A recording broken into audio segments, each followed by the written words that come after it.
There is substantial evidence to show that the president was frustrated and angered by his sincere belief that the investigation was undermining his presidency, propelled by his political opponents, and fueled by illegal leaks. The special counsel found no collusion. There was no evidence of the Trump campaign collusion, no underlying collusion with Russia. The more than 400-page Mueller report shows just how much the president feared the special counsel investigation when he first learned about it. Quote, the president slumped back in his chair and said, "Oh my God, this is terrible. This is the end of my presidency. I'm effed."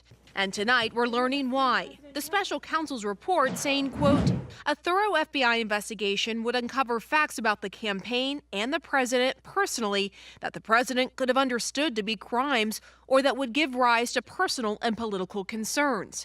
The report contains a potentially damning list of ways the president tried to, quote, influence the investigation, but was unsuccessful. Mueller, writing Trump was saved, quote, largely because the persons who surrounded the president declined to carry out orders or accede to his requests. Well, it's out. I'm Barry Gordon. I'm Andre Coleman. And this is NewsRap, live at 5.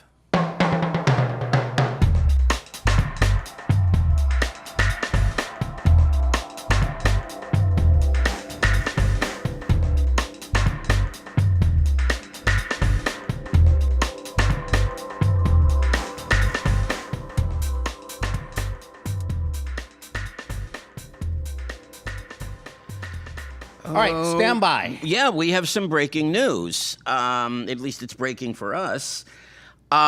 Senator Elizabeth Warren, candidate for the Democratic nomination. And your favorite.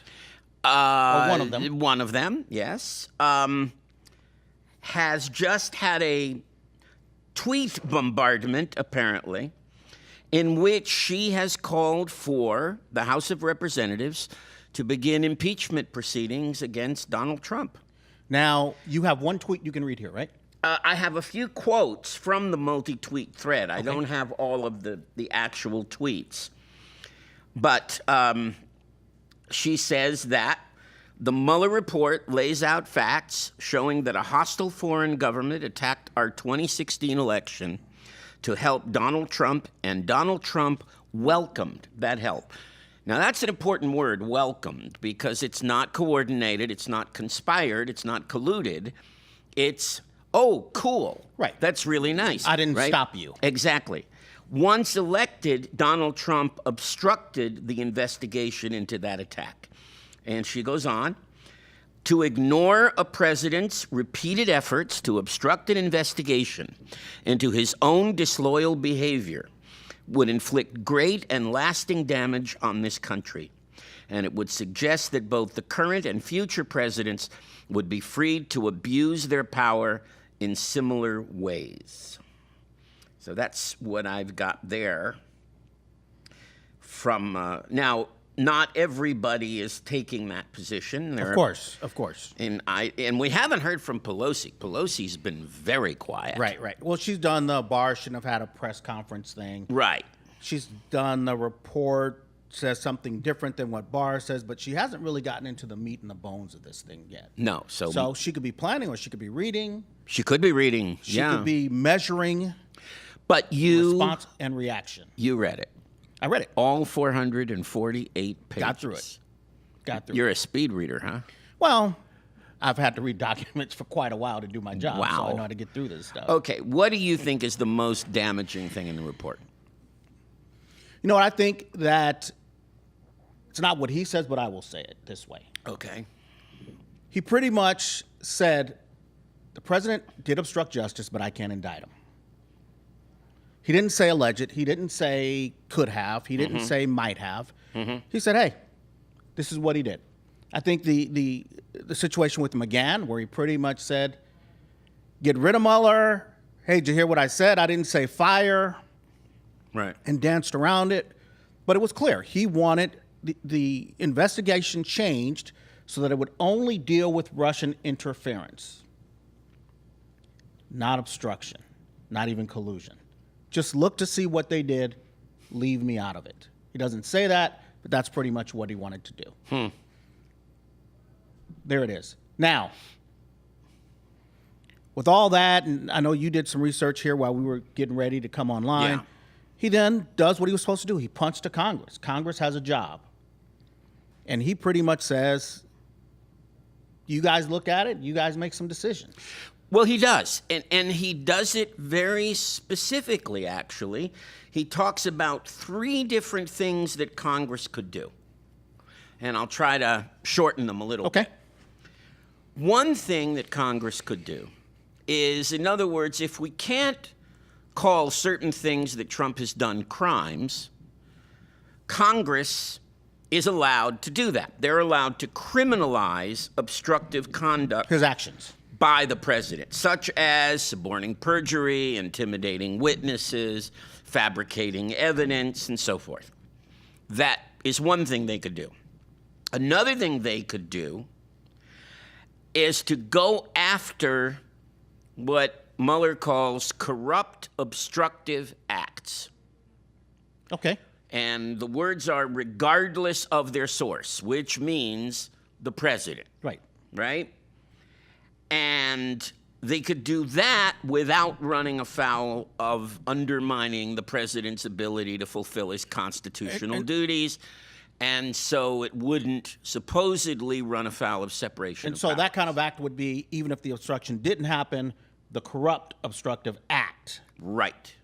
And then, if there were instances in which, as this says, a criminal investigation of the president's conduct is justified, then they could, and this is the quote, apply obstruction laws to the president's corrupt exercise of the powers of office, and that accords with our constitutional system of checks and balances and the principle that no person is above the law.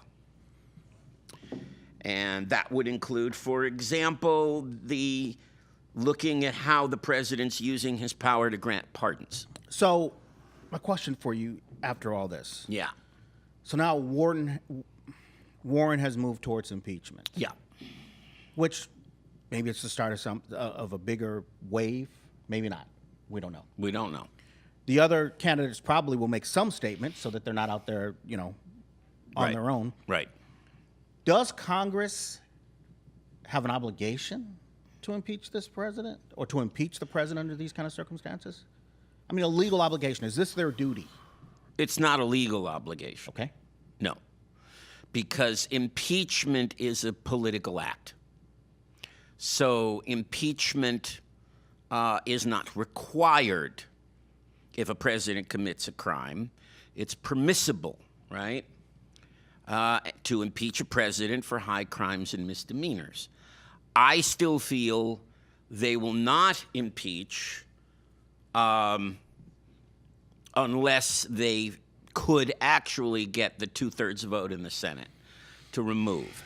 And it does not look like they're going to get that. I mean, we're still seeing the Republicans putting the wagons in a circle. We're still seeing them supporting the president, whether that changes in the next few days. Now, not all of them are course. supporting the That's right. president. And as a matter of fact, there was a tweet that came out, if we could show that, Jared. There was a tweet that came Here we out go. from Romney.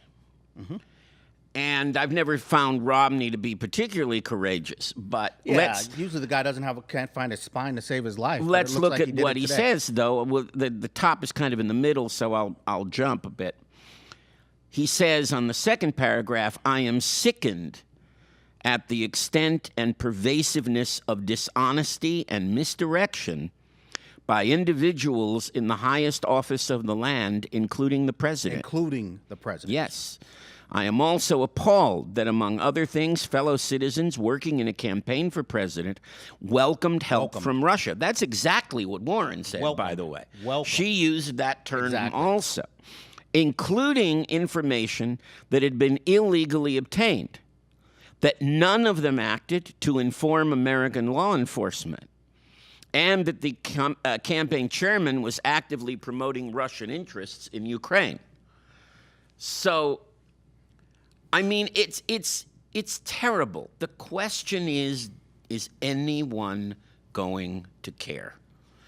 Is this only going to simply, look, all the Democrats out there, most of the independents are going to say, are we surprised? No. You know, we've been watching this guy for 22 months. We know what this guy's capable of doing, right? Mm-hmm. Yeah. But the Republicans, I don't know. I mean, there was a, you know, he's gone up in his approval. Well, through this. I mean, how do you figure that? Let's moonwalk for a second. What does that say about the society? You said, is anyone going to care? Mm-hmm. Is this a crisis? To me, it's only to you. To me, it's a phenomenal constitutional crisis. Constitutional crisis. Yes. We agree on that. Yeah. Right? So here's where we disagree. Apparently no one else does. Join the conversation, guys. We're on Facebook. So join us on Facebook at Pasadena Media, and come talk with us, because there's a lot to talk about, and I would hope you guys have opinions on this, because this is all pretty heavy stuff. Go ahead. Here's where I'm going to disagree with you. Mm-hmm. We agree that it's a constitutional crisis, phenomenal constitutional crisis. Yeah. But are people going to care? People are going to care if the Democrats make them care. And on that note, I say they should hold impeachment hearings so that the public can see the crimes of the president. And they can hear it through the mouths of witnesses who are sworn in and forced to testify. Will they have enough votes to remove him from office? No, probably not. You don't know what's going to happen when you start shaking the tree. Nixon, until the very last minute, had the support of the country, and well, he had the support of Republicans and Republicans, mostly Republicans. Yeah, and it was the exact same thing. He refused to turn over a complete transcript of the tapes, and it pushed him out of office sooner or later through a set of circumstances. Well, I'm not going to get into, but this is my point. Yeah, put the president's crimes in front of the people in this country, and frame it this way. There is an election, and we're giving you all the information. Everything. You now make your own decision, and then give that to the Republicans, and you know what? Let them decide to vote yes or no. Case in point, Bill Clinton. Everybody talks about it's going to energize the base. It's going to energize the base if we impeach this guy. Bush went into the White House. You mean the Republican base? Yes. Yeah. Clinton was impeached, not removed. Bush went into the White House, not through election, but was selected. We all know what happened there. Gingrich was forced to resign after his own affair became public, and he lost 4 or 5 seats. But they kept Congress for nearly a decade until Obama came into office. There was no big backlash against Republicans for impeaching Clinton. No, there wasn't. Roll the dice. Roll the dice. Put his crimes in front of everybody and force him to answer to them. I don't know. I know. I know. I honestly don't know. But I do have a feeling that they are going to do that. I do have a feeling they are going to impeach this president. I think we're getting really close. You do? Yeah. All right, there's a prediction, guys. There's a prediction. I'm not saying it's tomorrow or the next day, but I have a feeling that they're going to have to go down that route. Should we talk a little bit? Should we take some comments before we go to local? Let's do that. Okay. So Eric has said, let's see if I can read it. Trump administration is getting pretty good at sweeping things under the rug. Yeah. I don't think we need to really comment on that. Well put, Eric. But are they really getting... Everything keeps coming out, so I don't know if they're really that good at sweeping it under the rug. Because look, one of the things that really is amazing about this report, the media was absolutely correct in everything they reported.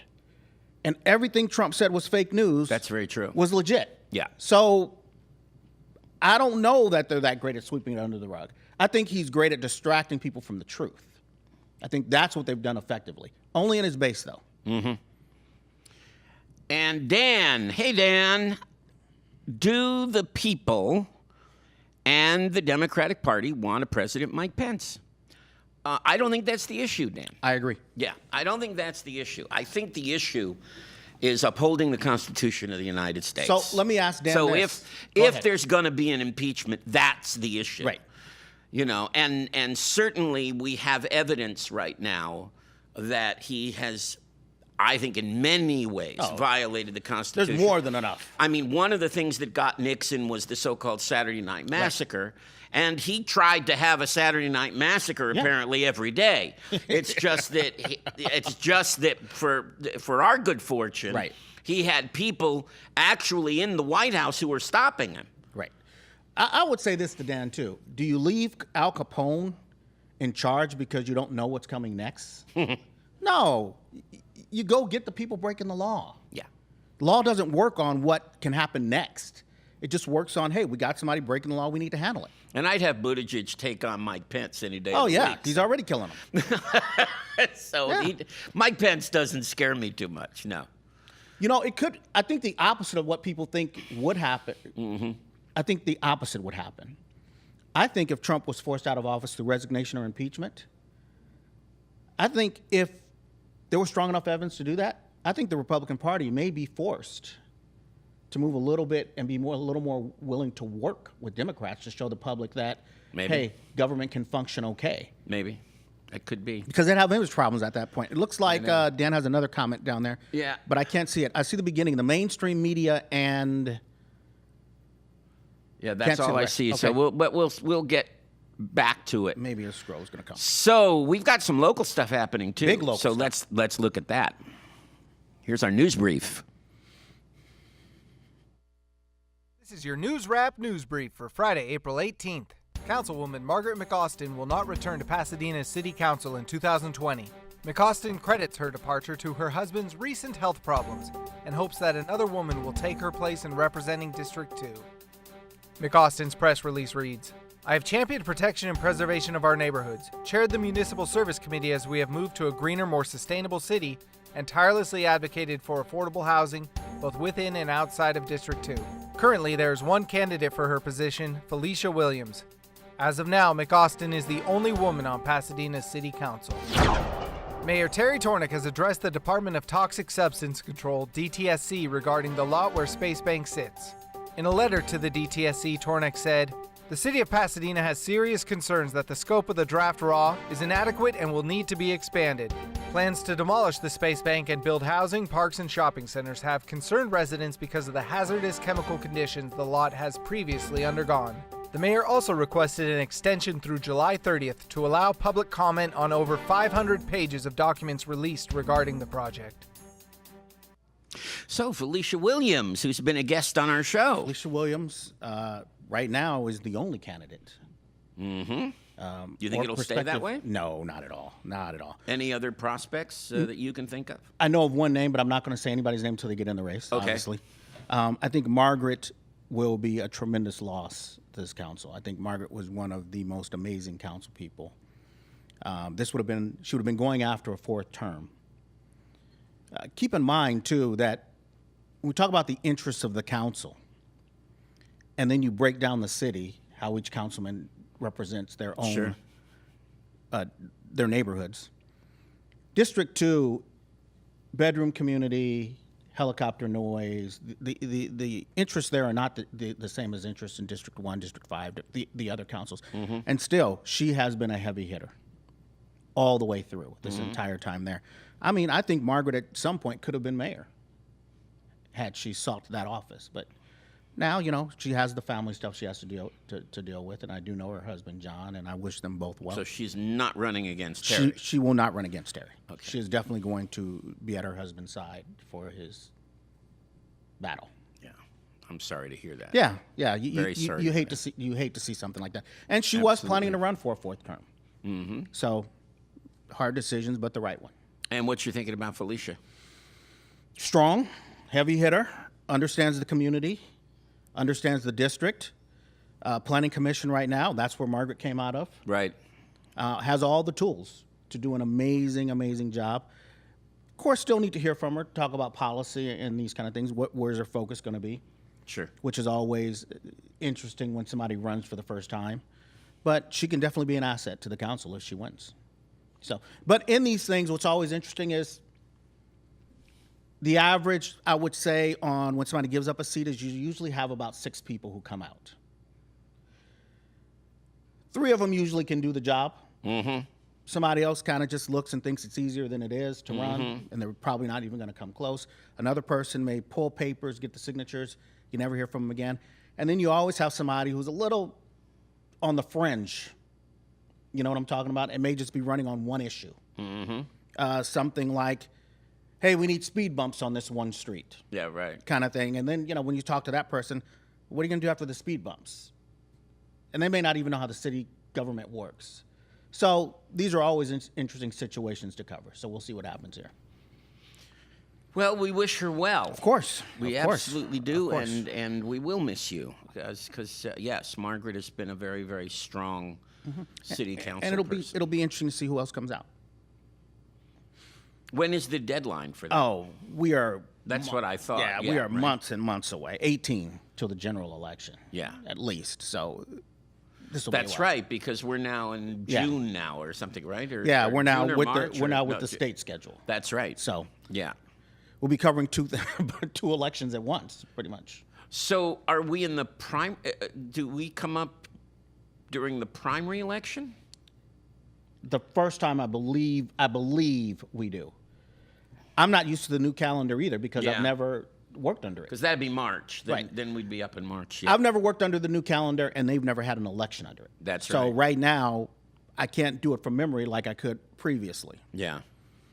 So what's Dan talking about? Well, before we get to that, they had something on Space Bank. Right, which we covered last week. And we did cover last week, but is this a new wrinkle now that, Well, the mayor that has- Terry is asking for this, basically stating that the removal was inadequate? Well, Gene Masuda originally asked for more time. He asked for 90 days, and they gave him 20, about 22 days, something like that. So now Terry, and per his promise, he said he would write a letter to the DTSC. Terry has written a letter asking for more time, so pages and pages of documents, which we just talked about with Congress, can be reviewed. But the city is going to need more time to review these documents. This is an issue that is going to have to come back before the council at some point. It's inevitable. This is going to come back before council, and it's probably going to be a little more drawn out. The site is toxic. Former naval site, torpedo test site. There's some disagreements even how many foundries were in there. Yeah. So all of that has to get worked out before construction can begin, is where we are. Residents don't want it in District 4. Masuda doesn't want it. Gordo doesn't want it. Hampton doesn't want it. It's got to come back so they can work it out. So so if they don't go ahead with it, what happens to the project? I mean, does Altman lose? I mean, what happens? I don't know if it's a point of that they can now I don't know if they can renege and say. That's what I'm wondering. Yeah, I guess that's a better way of putting it. There was a vote. There would have to be some type of extenuating circumstances to come back and now say, we got to put the kibosh on it. And I don't know what that would be. If the developer made promises as far as the toxic cleanup that's not being kept, that could do it. So there's going to have to be some examination of what's being done and what was promised to be done. Right. Now, can they stop them from breaking ground based on reneging on an agreement? Probably, but they may not immediately go there. They probably would go to complete the testing and do better kind of thing. So, do you want to?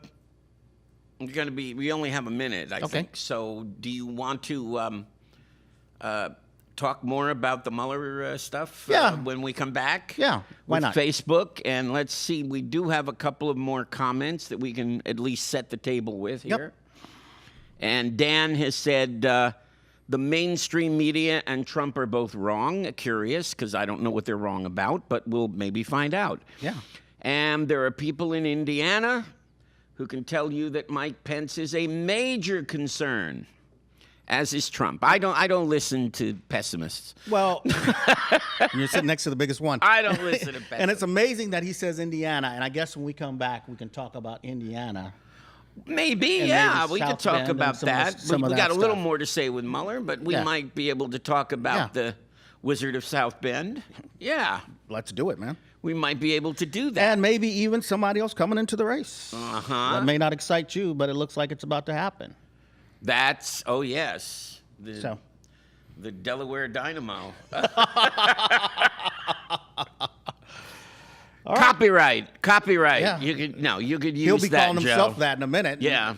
I don't know if he wants to You can do use that, Joe. No, there's a lot to talk about. Yeah. Sanders kind of surprisingly rather hit it out of the park on Fox News, of all places. So, wow. That was amazing. So you ready to run to Facebook, or what do you want to do? I think we're just about ready to run to Facebook. Okay. So I think we're going to do that. So hang with us. We'll be on Facebook for the next 10, 15 minutes. Tell them to clear the halls. We're running over to Studio Clear B. the halls. Here we That's go. right. All right. I'm Barry Gordon. I'm Andre Coleman. And this is NewsRap. We'll see you in a bit. All right.